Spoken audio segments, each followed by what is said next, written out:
Today we are going to be making our craft, which is a bird seed little feeder. Really easy to do. It's a little bit cooking and a little bit crafty, but it's all for the love of nature and getting to watch birds. Maybe come into your yard and enjoy a little snack. So you're going to need a bowl. You're going to need some hot water. Oh, my hot water is in a measuring cup. Oh, I can't see clear liquids in a measuring cup. If you got one of our kits from the Senior Center, you have a baggie with a cup of bird seed, bird food in it. This has got a fruit and berry nut blend. And you have a baggie of powder. You can use gelatin or pectin. We're using some pectin today. I'm trying to remember the measurement that's in there. I know it's in the written instructions, but I don't have those in front of me right now. Um, you know, just got to kind of make it up. Not really. I just know that I measured out the right amount in the baggie. I want to say it was a tablespoon, but I could be wrong. Anyway, it'll be in the directions. This is for a small batch, and I'm probably thinking big batch directions in my head. You're going to need something to stir things together with. You got optional. You are going to need, if you want to poke a hole for hanging, you're going to need some straws, skewers, sticks of some sort. And then the instructions call for cookie cutters. Certainly can use cookie cutters. If you don't have cookie cutters, I have lots, but I thought it might be fun to make, show you how to do something. If you don't have cookie cutters or don't want to dig them out, I just used a cracker box and I cut it with some scissors and a little duct tape, and I've made a little square shape. I made a little teardrop, or I used to call it a raindrop because it sure is raining outside. And I even got a little more exotic, and I kind of did a heart. It's a little beat up, but hey, better for loving. All right. And of course, there is a piece of wax paper in your kit. That's to protect your surface, because when you pack your bird seed into the molds you have, you're not going to want them to stick to the surface that you're working on. All right, so to start us off, we are actually going to get that hot water. I did boil some water and I've let it cool off just a little bit so we could not burn anything or melt my wax paper here. We're going to go ahead and, if you've got gelatin or your pectin, put that in the hot water so that it can start dissolving. And we're going to get that stirred up here.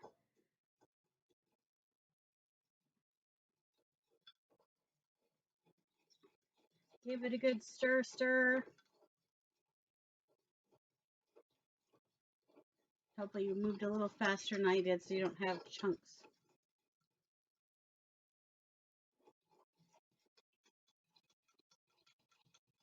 I might have let my water cool off a little too much. If you did too, you can pop it in the microwave for just a couple of seconds. I'm going to go ahead and let mine go though so we can continue on the demo. Let it set aside for a moment. So in that measuring bowl, how about in the bowl, I'm going to go ahead and put in that bird seed or cup of bird seed. As I promised, super easy to do.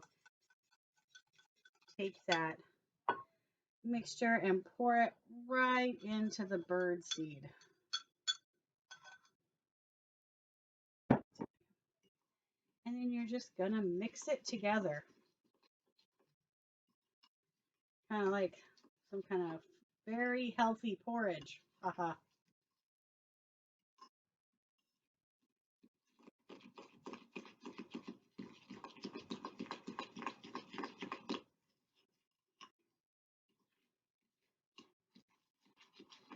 And what I should have said is you can pour a little less at the beginning, and some bird seeds soak up more of the mixture than others, so it can vary a little bit.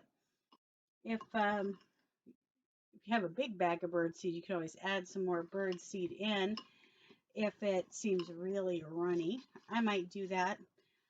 Or you can go the other direction. Don't pour it all in first. Pour in like half of it. Do a quick stir. It looks like it might need some more. You could pour a little bit more of the mixture in there. Starting to absorb it.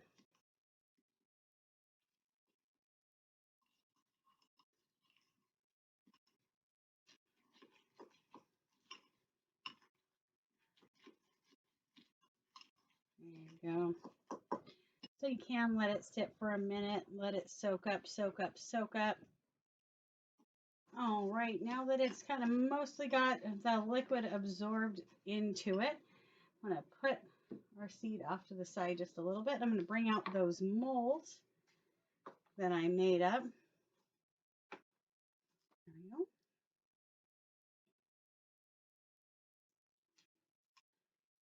And we're just going to scoop in some of the mixture. I'm using the same fork. You can use a spoon, a spatula. One of the things I forgot to mention, but you certainly might want to do if you're using real cookie cutters, is that you might want to put some oil or some wax or grease or some non-stick substance around the edges of your cookie cutters. You want to do that so that you can get a quicker release, so your cookie cutter is not permanently attached to your birdseed mixture.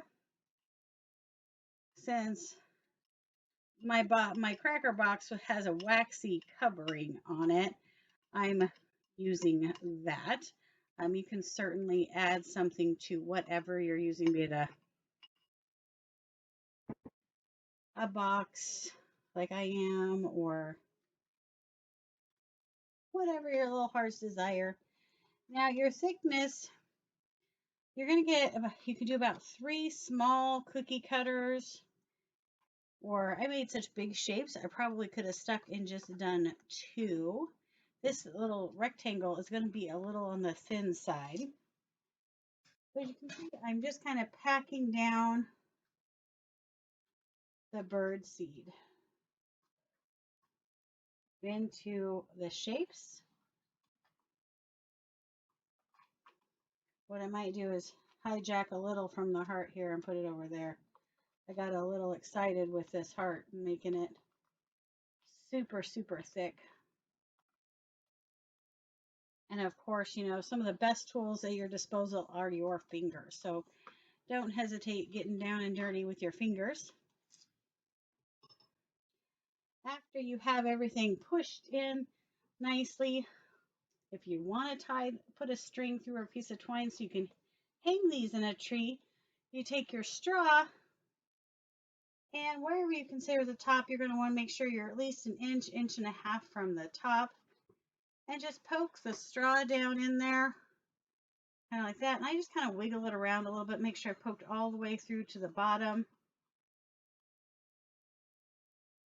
Just kind of making a little circle there. And I'm going to leave it in there to dry.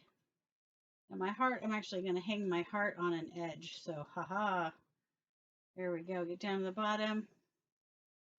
Put that one upright. And this rectangle is going to hang straight up too.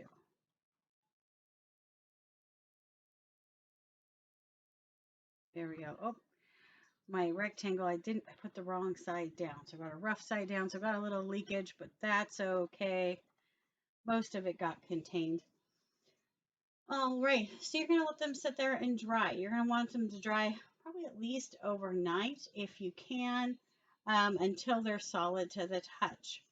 When they're solid, of course, then you can gently push them out of your cookie cutter, or for these, I'm going to gently tear off the cardboard. These are kind of a one use for me.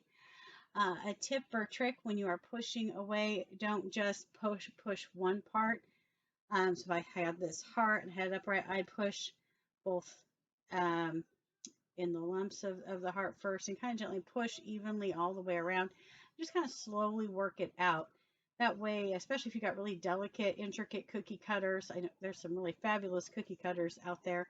You want to kind of press evenly so that it doesn't break apart as you're pushing it out of the mold.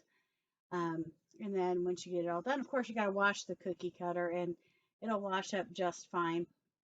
But then you can put your twine through the hole and hang it for your feathered friends to enjoy in your yard. I hope you guys have a lot of fun with this and you get the secondary fun of getting to watch the birds. Maybe come along, come back after you've made them and they're hanging in the trees for a while and tell us what kind of birds are coming to visit your lovely little handcrafted bird seed feeders. You guys have a great afternoon and we'll see you soon. Thanks from the Lebanon Senior Center. Bye bye.